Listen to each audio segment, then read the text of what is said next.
Hey, Retention Pros. I'm Noah Rahimzadeh, and I lead partnerships here at Malomo. I'm super pumped to continue to chat with ecosystem experts alongside Mariah, who you all already know and love. Say hi, Mariah. Hey everyone! As you probably know, Retention Chronicles likes to bring in some of the best retention-focused brands in the Shopify ecosystem. But we don't just feature brands. We also feature some great thought leaders in the Shopify ecosystem that serve those brands. And because we always want these conversations to be fun, you'll hear us talk to our guests about what they're excited about and what's helped them get to where they are today. We hope you'll stick around to learn and laugh with us. Retention Chronicles is sponsored by Malomo, a shipment and order tracking platform improving the post-purchase experience. Be sure to subscribe and check out all of our episodes at gomalomo.com.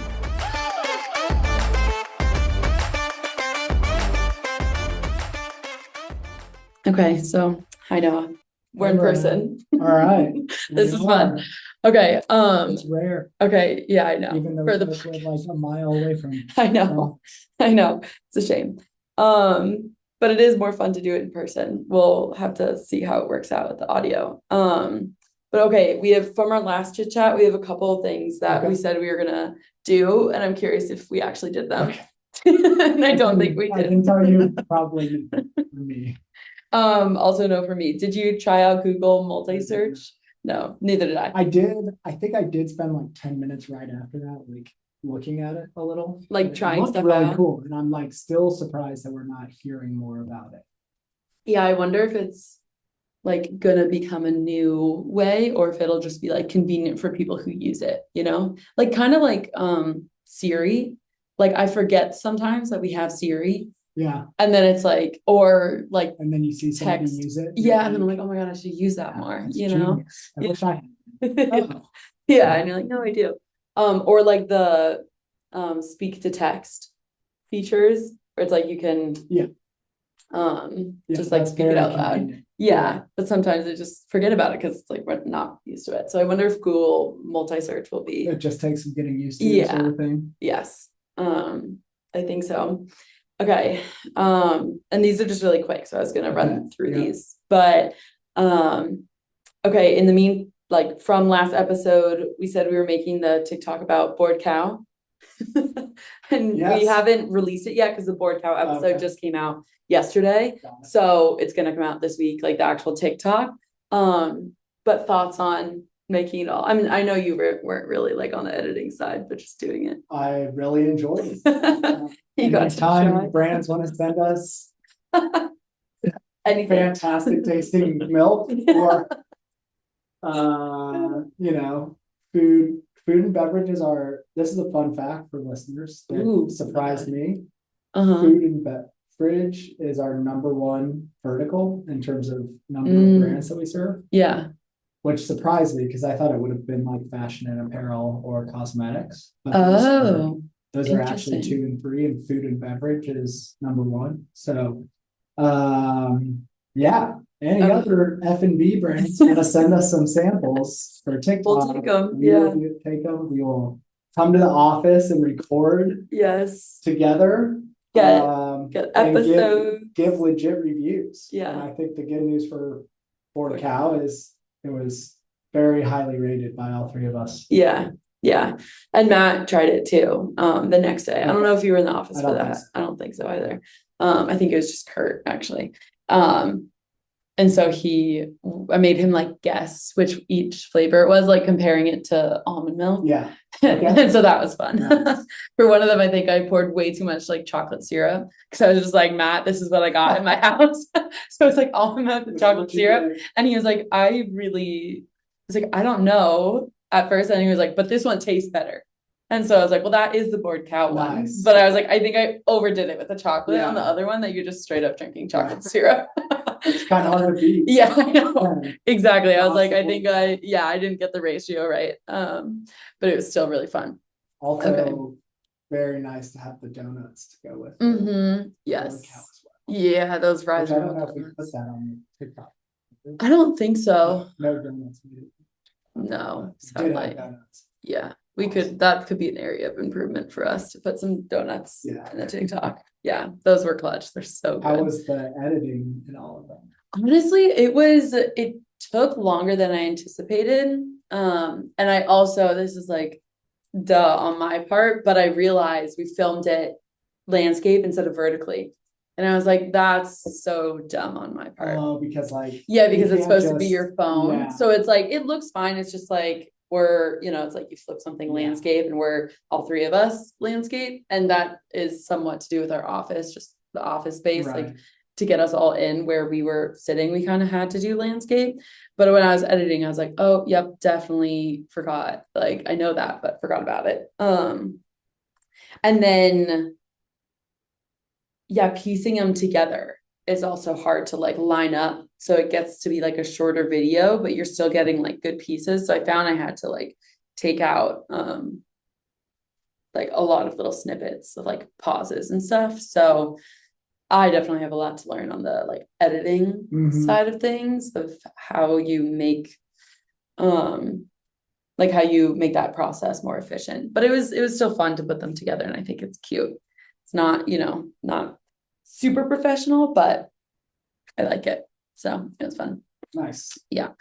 And then other follow-up question before we get more into like topics is, and this could be the first topic, but how do you think Black Friday, Cyber Monday went? We've chatted about it with some partners on the podcast, but those episodes haven't been released yet. Yeah. So overall, I think like better than I expected based on like some of the numbers that I've seen from Shopify and Klaviyo and some of our other partners.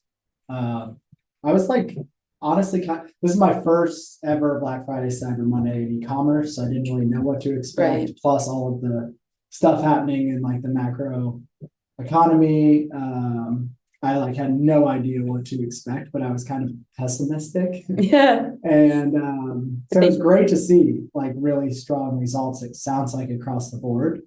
Like I don't think that there was anything I saw that indicated a slowdown or a miss on what we were expecting, even in good case scenarios, which is great. That being said, I had a call this morning where we were talking about like how we feel going into next year in terms of like the macro economy and how it will trickle down to the e-commerce industry and Shopify in particular. And I'm kind of pessimistic, to be honest. Interesting. I think that a lot of the not that I think like long-term e-commerce is here to stay and going to continue to do very, very well, but I could see a little bit of a pullback next year. And the reason for that is I don't think that a lot of like the job losses that we've seen across tech have hit the economy yet in terms of like consumer sentiment and spending. And I think that, a lot of things that are purchased, at least in our ecosystem, are,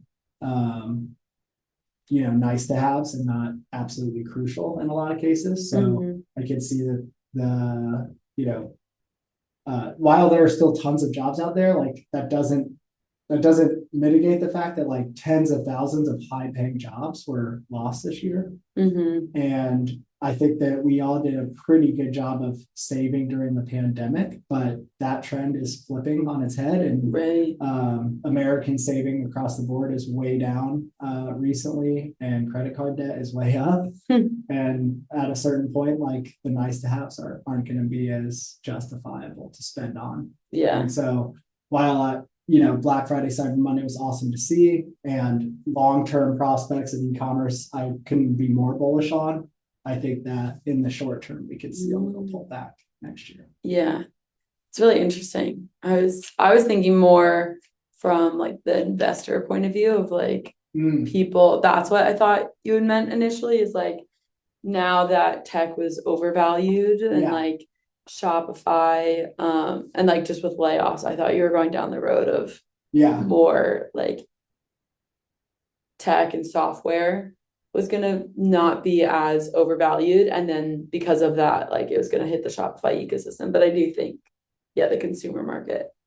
That's also very interesting. I would totally agree with you, by the way, and I think that it's a flywheel. Where like those, lower valuations, and maybe that translates to lower compensation across the board, or lower average comp. Like that has an effect on how we spend as consumers as well. Yeah. So I think that I agree, and I think that they're related. Yeah. Sure. Yeah. So I'll put a bookmark in for this time next year. Yeah. We should do maybe the quarterly, how are we feeling about the market and where are we at. But yeah, while I don't want it to come off like negative Nancy over here. Yeah. Negative Noah. Yeah. Dang it. It was right there. Come on. Right. Maybe that's when I get it. Yeah, I think, like I said, long term couldn't be more bullish. Short term, my prediction is a little more. There's more pullback to be had. Mm-hmm. Yeah. Like even with all the reductions we've seen in. Like it wasn't like just get to Black Friday and then everything will be fine. It was right. Yeah. Exactly. Yeah. Mm-hmm. So nice to have the strong results, but I don't necessarily think that's an indication for the months ahead.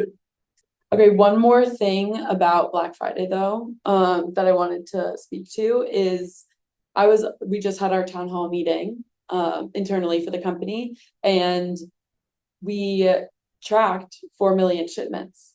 And so I was also, because I haven't heard from partners, I haven't really spoken to merchants since Black Friday, Cyber Monday happened. So I was kind of oh, I'm curious what they think went, how it went. But just from Malomo, our standpoint, it also went well, obviously, because if our merchants are doing well, and what you were saying of having spoken to partners and other people and just getting in touch with the people in the ecosystem, it makes sense that we would also be doing well. But do you think has your opinion come from talking with partners, or has it been from reading stuff or social media? Where do you think? Yeah. So I've listened to a couple podcasts about the economy and the market, stock investing. And there's this constant debate of whether or not we're in a recession or not. And the way that I see that is it doesn't really matter. On an individual level, it doesn't really matter. People are losing jobs, but consumer spending still tech companies like Maloma are continuing to grow, but valuations are still declining. And so all of that's just to say those are just a couple of examples of recessions only are in the eye of the beholder in a way. And the impact of recession is really in the eye of the beholder. There's a lot of people in America right now that feel we're in a horrible recession. Yeah. And there's a lot of people right now who feel haven't even seen or felt the impacts of the macro economy trends yet. But I think that they will. Most people will. Yeah. Outside of the uber wealthy. And even they will probably see it eventually. So that's why I think we just haven't seen the result of some of the less good things that have happened this year come to fruition. Everything's remained pretty great so far. And I think that we're still going to see the more pullback as a result of some of the things like major layoffs that we saw this year. Yeah. Come to fruition. Okay. Makes sense. Oh, one more thing. Yeah. That I talked about earlier on the call that I mentioned is I think that why the Black Friday Cyber Monday was huge. And like I said, I didn't see anything that pointed toward negative results or not as good results as even as brands wanted to see. But I also think that this is very pessimistic, but I think that a lot of people understand that with inflation being up and wages or jobs being down, they had to buy on Black Friday Cyber Monday because it's their chance to get gifts and things for themselves at the best possible price. Interesting. And so I'll be really interested to see what happens shipment volume wise in December, more than and comparing that to Black Friday Cyber Monday, because typically I read something, again, this is my first year in it, but typically like you see a huge bump in Black Friday, Cyber Monday, but you also see continued spending throughout December as we lead up to the holidays. And my hot take is that will be down this year. Right. That a lot of people spent on Black Friday, Cyber Monday, largely because they knew that that's when they could get the best deal. And their shopping will be down in December this year compared to previous years. Right. Okay. Interesting. So we'll see. Yeah, we'll have to. I can have no idea what I'm talking about. That'd be funny if it's just like completely opposite of what we say. Yeah, and like also I'm taking the pessimistic view, so it's like easy to hate me. Told you. Yeah, that's exactly why we're sitting on different sides of the table. So I can have an optimistic view. I think it's gonna go great. No, I think also it'll be interesting because I feel like I was speaking to my friends about this, and I feel like this Black Friday, like I just didn't get all my shopping done. I just like it was kind of crazy. And so a couple of my friends felt that as well. They were like, I feel like I missed out on like all the good deals. So curious if that's like more on a if that's on a larger scale too. I do think around the holidays as well, it's so unpredictable, like I think everyone would say, but I'm so intrigued by like the social obligation of like gift giving around this time of year. And if like people would be like, okay, I like stock up on gifts to get for like later throughout the year. Cause that's something that like I have a really good friend that she's great at giving gifts. And it's because she's like always thinking about gifts to get like the most important people in her life. So she has like a notes app, notes in her notes app. That's all about just like her top 10 people that they say something and she writes it down. And then like 6 months later, it's like what you mentioned in one conversation. It's like, my God, like, how do you know? But it's just that like piece of like picking up and like being intentional about gift giving. So I wonder if there's also a market for people like that, where they're like, okay, I know my, like obviously get all these Christmas gifts, but I know my like family's birthdays are all throughout like the rest of the year, right? Like I'm gonna get stuff during Black Friday for like 6 months or whenever their birthday is. That's also like recently just come to the front of my mind because I was like, had to start thinking about better gifts to get people, because I'm like, I'm sick and tired of just having to like be flustered and be like, what do I get now? It's December 13th. I'm going on vacation next week. So I have like 3 days to buy literally everything in my life. There you go. So we can use some of that planning to be intentional. More planning would probably be. Yeah. And I wonder if like there's been any like if there's any numbers around that of like people just buying like on Black Friday, Cyber Monday for the holidays, or if it's like they're also buying for gifts in advance. Right. That's a great point. Yeah. I have not thought that. But I did on one of the podcasts that I listened to hear that suggestion of like you should have a notes, like one of your notes folders should be gift ideas, and like when your friends, loved ones say, oh, I like this thing. Yeah. I mean, that's a big jump from going from that to 3 days left to buy everybody gifts. We can say baby steps. I have no notes. I'm one of those people that live in my notes like app, where it's just like like if I have something, I have to put it in there or else I'll forget it. So like I have so many different things put in the freaking app. So yeah, definitely really funny, but that is like adulting at its finest, I feel like.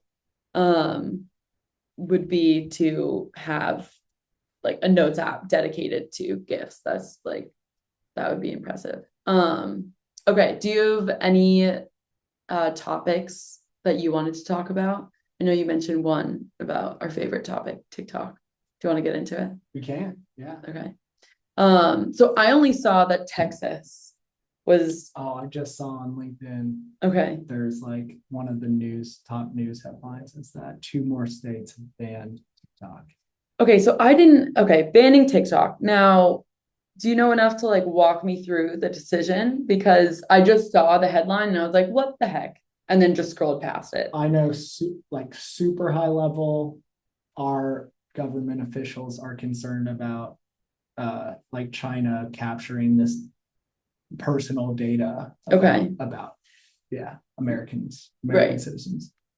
Okay. That's all I know. Because I knew that was like a thing, like I don't know the timeline, maybe a year ago, or like when it first came out. And then I just hadn't heard of anything since about like banning TikTok. Cause I definitely remember kind of before I was on the app, I was like, I remember hearing about TikTok and just being like, oh, government, like the government might get involved, and then just like kind of feel like it fell off the face of the earth. And maybe I just like stopped paying attention. Yeah. But that was like the last time I heard about it. And then I just saw maybe 2 weeks ago, I don't know, Texas had decided or was talking about it or something. Yeah. So this is what the LinkedIn headline says. The state's decision, which is more states taking action. Alabama and Utah have now joined Texas, Maryland, Nebraska, South Carolina, and South Dakota. Wow. Okay. In prohibiting the short form video app. The state's decision come after FBI director warned that TikTok, owned by Chinese company ByteDance, has the ability to control the app's algorithm to, quote, manipulate content, and if they want to, use it for influence operations. Okay. Which is fascinating. Okay. So it is very interesting. Now, the more pessimistic, maybe we just title this pessimism this episode. But like, okay, my devil's advocate here, playing both sides. How is TikTok different from other social medias? Because like Facebook also, their algorithm, right? Like if that's like the influence is a big portion. And I definitely think people have to be aware of the influence and algorithms and just like educating people around like, okay, just so you know, this is why you're agreeing with your content is because it knows what you like. Yes. And so there's that side where it's like, okay, is it truly like TikTok is that much better or so much better at predicting algorithms or predicting what someone wants to hear than like Facebook or YouTube or Instagram? Like, is that what is putting the heat on TikTok? And then I don't really know if this is a counterpoint, but like, or also like, well, first, let me pause. Twitter also, like that has been more of a politicized platform as well. And so I'm curious if like this maybe starts a chain of events where other social media platforms are included in this, where it's like, okay, we do not want to have algorithms that are really good at predicting people's behavior because of confirmation bias and it just leads to more polarization? Or is it the fact that it's a different government has information? And I think that's probably the latter. It's probably what's more important. And I read, do you know Pete Buttigieg? He was so presidential-elect. And so I've read his book called Trust. Great book. And it basically walks you through like how we've lost trust throughout our nation's history and where, you know, you can kind of pinpoint those things happening. And one of the elements that he touches upon is like the media, whether it's like traditional news channels and then now more social media, and how algorithms have played into dividing people and how that's been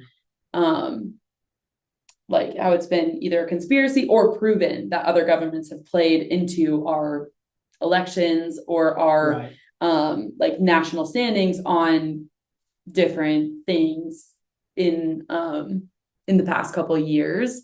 And I think it's super interesting that even though like Twitter was very much like part of the 2016 elections with Russia, that is not being investigated rather than TikTok as right now. So it's super interesting. It is fascinating. I'm like, it's exciting in a weird way because I'm reading a book right now called Influence. Okay, yes. And it's also an awesome book. Like it's probably like the 7th book I've read on like social psychology and how to influence people. And literally in the chapter that I'm reading right now, which is called Consistency and Commitment. It talks about how the Chinese in previous wars, when they've had like American prisoners of war captive, they've used like these extremely sophisticated, not extremely sophisticated, I shouldn't say that, but like very intentional influence tactics to get them to like understand their communist beliefs, and not only that, influence them to like spread that word amongst their colleagues, which like takes in other accounts of influence, like social proof, where like people that you know and like think that you think like are now telling you like, actually communism isn't that bad, right? And, like, and they did that very like in a very manipulative and like I said, like intentional manner, to the point where when those prisoners of war were released and they did like post-war interviews with our government, a lot of them came back with like positive views about communism and spreading them. And so the Chinese have always like done that, going back before technology. And so it's really fascinating to see that like that's the thing now that we are super concerned about with TikTok. And then I also think that I think because of the history that our government is like right to at least be wary. I don't know. I have nowhere near enough information to say whether or not it should be banned or whatnot. But but I do think like the difference between TikTok and Twitter is you can get Elon Musk up in front of in front of Congress to answer questions. You can't get the BitDance CEO in front of Congress to answer questions. Same with Mark Zuckerberg. Right. They're more like, they're founded more, here. Right. And more accountable to the US government and law enforcement. That's a good point. The Chinese companies. Because I definitely remember it was like rumors swirling about if like the US would try and just make a like their own TikTok platform. This was whenever a while back when I had seen like, oh, is TikTok going to be allowed or is it going to be banned? So very, very interesting, very curious to hear. I feel like just for like the commerce side, I would be so intrigued because so many are hitting it big on TikTok. And we're betting on it right now. And like our like entertainment industry and like celebrities and influencers are now like aligning more with TikTok influencers, where it's like now you see all these people on TikTok with reality TV shows and on the red carpet and interviewing, celebrities who were traditionally like actors. So I'd be very curious to see what that would look like. I totally agree. I think that we need to do a little more research and come back with fuller opinions, because like I said, I have no idea like if I this is kind of just first takes. If I think that it's good that we're blocking it. I know Ashley does not, because Ashley has recently like basically gone viral on TikTok. Did I tell you this? I don't think so. I knew you told me that she was trying to. She had this one. I pulled it up. Oh my gosh. It literally has 4 million views. Oh my God. Gosh, and look what it is. It's like, it's just like very basic. Oh my God, that is so views. That's it. Like it's just for context, it's like she overshared at work. Exactly. 4 million views. So now she's like, no way they can take this away from me. She's and like, I'm to invested. Your point, like there's probably a lot of brands who invested a ton of time and money in building their brand on TikTok. And I'm sure to your point, like they are absolutely freaking out. And a lot of people go there for like their news source too. Like there's like trusted individuals who are like very knowledgeable about different things. And people are like, now I go to them instead of like these multimedia conglomerate, multi-million media, whatever conglomerate, news channels, because they're like, this individual is just doing this because they have the knowledge, like not because they're biased by money or backed by political people. So it would be very interesting to see how it all works out. Are you I know that you just recently started, but like, are you so into it that like you would be pretty bummed? I mean, I would definitely be bummed, like, but I wouldn't be distraught over it because it is, I mean, it is a lot of fun. Like I purely go on the platform and it's like comical. Yeah. And it is very educational. Like I'm a big believer in that. And I don't love to listen to or like watch the news or just listen to podcasts that are about the news because I find them depressing. Yeah. So I'm just like, okay, TikTok, I can go on and it's like a little bit more lighthearted, but you still get a good tidbit of information of like what's going on. And I'm sure there'd be some that would say that's not trustworthy, but you know what? I have survived here until this point. So, yeah, I think it would be a bummer. It would be a change for sure. Because I do think I know I am like reliant on the platform to give me information and also just like for a break in the day. I'm like, oh, I'll just go on TikTok for like 15 minutes. Like that's my reward rather than like watching a Netflix show or something, you know? I do that on Instagram. I'm not on TikTok, but yeah, same thing. But I also think like if Instagram were taken away, my mental health would be better. Yeah, exactly. I would have more time in my day. Yeah, I'd probably be reading a book instead, but you know what? But yeah, that's the realist in me. I would be annoyed if they were just like no more Instagram. Yeah, and like I would get it, but I'd be like, oh, come on. It would be like a kid with like their mom like, you can't do that. And you're like, but why? And they explain like a really good reason. You're like, but I still want to do it. And you're like, God. Yeah. So it'd be like that, where it'd be like, oh, fine, I'll accept it, but not happily.